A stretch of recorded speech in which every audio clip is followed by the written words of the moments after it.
In 1890, two soldiers from the Northern Army fired a shot into the distance. Amid the smoke, one soldier, peering through a telescope, saw his comrade hit the target, and he couldn't contain his excitement.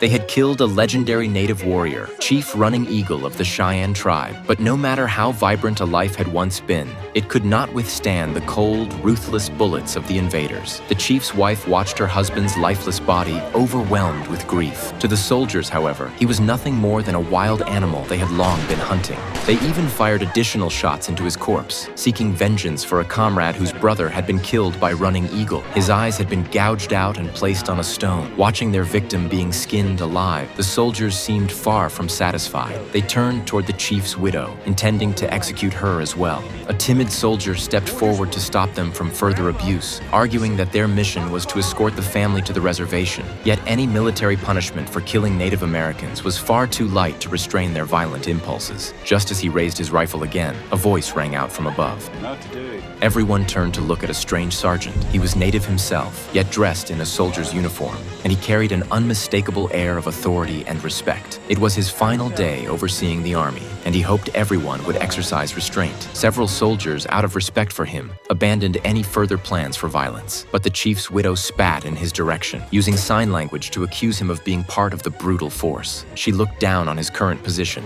yet seemed already accustomed to contempt from her own people. Without protest, she quietly turned and left. At dusk, the sergeant rode alone, preparing to leave the army. During the day, one soldier had come to see him off. He hoped Eli would carry the news of Running Eagle's death to a comrade stationed far away in Wyoming, so that man would finally know that his brother's great vengeance had been fulfilled.